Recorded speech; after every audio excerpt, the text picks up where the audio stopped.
Welcome back. You're still watching Sport Buzz exclusive to Soweto TV on this June 16. We hope that you're enjoying your holiday, but if you are joining us, thank you so much for doing so. Let's continue the conversations and jump into our first conversation of the day, where I'm joined by sports journalist Liam McConey, and we're here to unpack as to what sport was back in the years and also comparing it to the future, because we need to keep in mind that we actually are, I'm a 2000. How you doing? I'm not a 2000. Really, but we almost are. We almost are. I'm a born free, rather. Yeah, a born free. I like that. Yeah, that's I like better than I'm a 2000. Because 2000 is from the year 2000 up. Yeah, fair enough. So I'm 95. Yeah. So I'm born free. Just made Just before. How you doing? I'm good. How are you? Good, thank you. Happy June 16. Happy June 16 to you too. You look like you can I like go the to class partner. now. I love it. I love it. But let's talk about the day in itself. What does it mean to you as a born free? As a born free, I think we need to thank the class of 76, June 76, Hector Peterson, the TTs. There's so many people that people don't know. They only know Hector Peterson because of that iconic photo. Yeah. But there were so many people who led, this what we know now as June 16, but the unrest in 76 in Soweto. I think for us as the new generation of South Africa youth, I say youth being under 35. Yeah. I think they gave us a reason. They had a cause to fight for back then, and which was, the use of Afrikaans as a medium of teaching and alongside English, and they were against it. So that was their cause. So I think in our generation, we need to find what our cause is and fight those injustices, if you will. You talk about us finding a cause, right? And I take us back to 1996, post-apartheid. So the first elections take place in 94. 96, then we have the African Cup of Nations for the first time in a democratic South Africa. South Africa goes all the way. Nelson Mandela in the stands as the president, the first black president. Clive Barker being a white man, may his soul rest in peace, also being the coach of this rainbow nation. Just what do you think that monumental year meant to South Africans, especially to the sports world? I think we can even track back to 95 before we go to 96 and look at the Rugby World Cup that was played on South African soil. Mandela had a good time, actually. Mandela was just left the thing. That was his job. So look at that moment with Francois Pienaar being the captain of the Springboks at the time, Chester Williams being the only non-white player in the squad. And if you look forward now, the last Rugby World Cup that we won, 2019, how many black players were in that squad?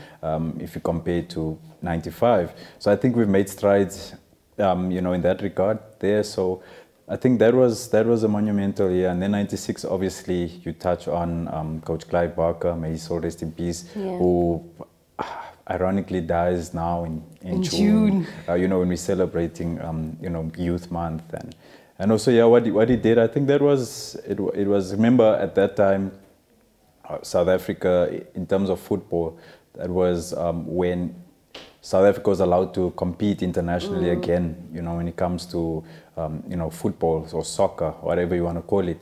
So I think being the first coach since the unbanning of South Africa from the international stage, and then doing so well to win the AFCON. Till today, we're still waiting. Who's gonna be the next coach to, win AFCON, win a World Cup, qualify for the next round of the World Cup? We're waiting for so much. So I think that will always stand out as the best moment for South African football.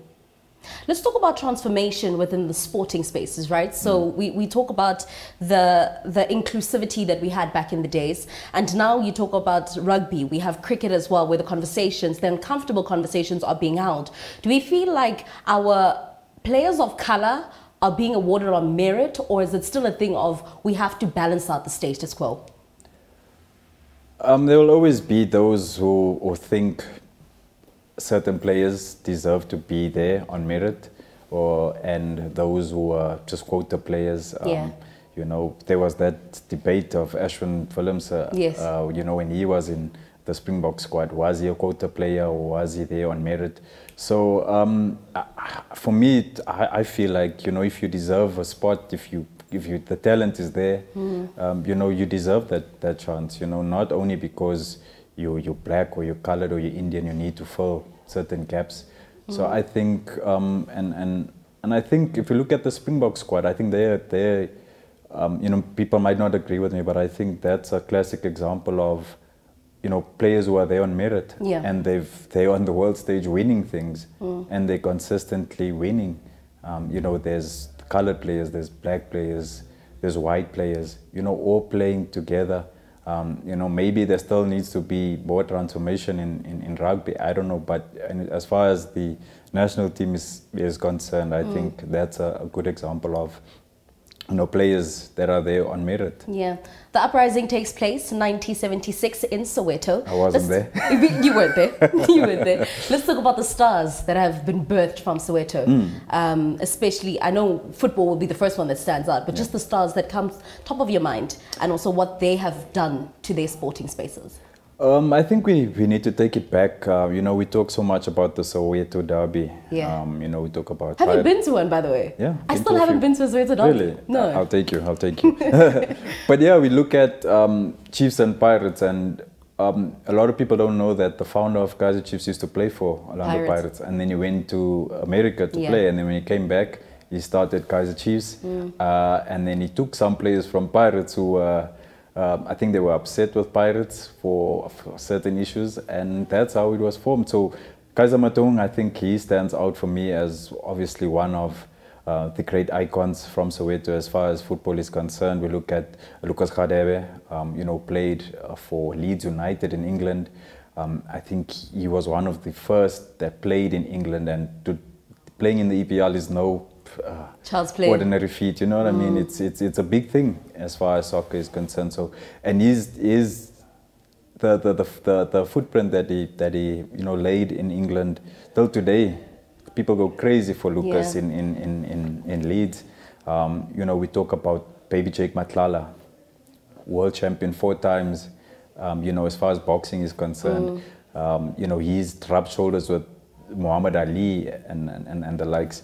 You talk about, there's so many stars where there's Shabalala, Sipiwe Shabalala. How can we ever forget that goal that he scored in the 2010 World Cup, the opening goal? I think that goal we even have Shaba's Day. So that goal will always be remembered, you know, on the world stage. You remember that goal? And then I think it was Peter Jury was the commentator at the time. It's Shabalala! And he scored that screamer. So I think people will always remember that. Tico Modise, people remember Tico. We talk about the FIFA Women's World Cup that's coming up. Portia Modise. July. Portia Modise used to play for Banyana back in the day. But we talk about Refilwe Jani, you know, the captain of the squad. She's from Soweto. Rhoda Molaudzi as well. You know, they're going to represent Banyana on the world stage now in New Zealand and Australia. You know, so as far as the future is concerned, I think we're in the right track. And just finally, before we close it up, I just want to know from you, is it important for you to have athletes from the now generation to stand for a cause, or is just them being part and representing the national country something that's enough? I think there's I honestly don't know, but I think, yes, there should be a cause, whether it's a personal cause or if it's on a larger scale, whether it's a South African issue, South African issues, socioeconomic issues. I think for most of these athletes, they come from the rural, so obviously talk about socioeconomic issues. There's drugs, alcohol. These things are more prominent now in the so-called townships. You know, so you can even go further than alcohol. It's these drugs. There's what's that codeine that they call lean now? That's keeping There's hookah pipes. You know, so and these things are seen as fancy in the township. So if you want to make it as an athlete and you want to go on the global stage, you know, these are things that you need to fight for or fight against. Maybe on a South African level, there's a lot. There's politics, there's stuff that we can fight against. And I think whether it's personal or whether it's a joint thing, but I think there always should be a cause. Got you. Well, Liam, thank you so much for coming through. Obviously, we can have this conversation much longer, but thank you for sharing your insights. That is Liam McHoney. We're having the conversation around June 16, talking about the athletes of yesteryear and the impact that they have made, but also what are they laying for the future generation. This is Sports Buzz, a special broadcast right on Soweto TV. Don't go anywhere. When we come back, more conversations continue.